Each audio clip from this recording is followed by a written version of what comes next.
ஒரு கோவிலில் ஒருத்தன் வேலைக்கு சேர்ந்து காலையிலேருந்து இரவு வரைக்கும் வேலை செய்கிறான். ஆனால் அதுக்கான ஊதியம் அவனுக்கு கிடைக்கிறதில்ல.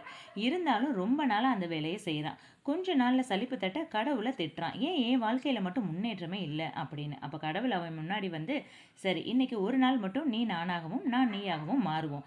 ஆனால் ஒரு நிபந்தனை, உன் கண் முன்னாடி என்ன நடந்தாலும் நீ மௌனமாக தான் இருக்கணும் அப்படின்னு சொல்லிட்டாரு.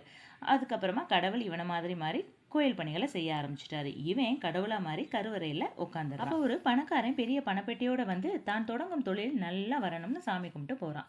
அதுக்கப்புறம் ஒரு திருடன் வந்து சாமி கும்பிடுறான். அப்போது அந்த பணக்காரன் மறந்து விட்டுட்டு போன அந்த பணப்பெட்டியை எடுத்துட்டு ஓடிடுறான். இதை பார்த்த கருவறையில் இருந்தவன் எதுவும் பேச முடியாமல் தவிக்கிறான். கொஞ்ச நேரத்தில் ஒரு வியாபாரி வியாபாரம் விஷயமா வெளியூர் போகணும், நான் போகிற காரியம் நல்லபடியாக நடக்கணும்னு வேண்டிக்கிறான். அப்போ அந்த பணக்காரன் போலீஸோட வந்து, இவன் தான் என்னோட பணப்பெட்டியை எடுத்திருக்கணும் அப்படின்னு கைது செய்ய போகிறாங்க. அப்போ கருவறையில் இருந்தவன் பொறுக்க மாட்டாமல், இவன் எடுக்கலை, ஒரு திருடன் தான் எடுத்துகிட்டு போனான் அப்படின்னு சொல்லிடுறான்.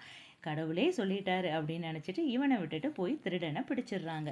இப்போ அவன் மனுஷனா மாதிரி கடவுளை, எப்படி நீ இதெல்லாம் பார்த்துட்டு பேசாமல் இருக்க அப்படின்னு திட்டுறான். அப்போ கடவுள் சொல்கிறாரு, அந்த பணக்காரன் செய்கிற தொழில் மக்களுக்கு ஆபத்தானது. இந்த திருடன் திருடின பணத்தை ஏழை மக்களுக்கு கொடுத்து உதவுறான். இந்த வியாபாரி போகிற பேருந்து விபத்துக்குள்ளாக போகுது. இப்போ நீ செஞ்ச இந்த காரியத்தினால எல்லாமே மாறப்போகுது அப்படின்னு சொன்னார். அதை கேட்ட அவன், கடவுள் எதை செஞ்சாலும் நம்ம நல்லதுக்கே அப்படின்னு சொல்லி நல்லா புரிஞ்சுக்கிட்டான். இக்கதையின் மூலம் நாம் அறிவது என்ன? கடவுள் நமக்கு கொடுக்கறதும் நம்மக்கிட்ட இருந்து எடுக்கிறதும் நம்மளோட நன்மைக்கே. இந்த கதை உங்களுக்கு பிடிச்சிருந்துச்சுன்னா please subscribe, like and share. Thank you.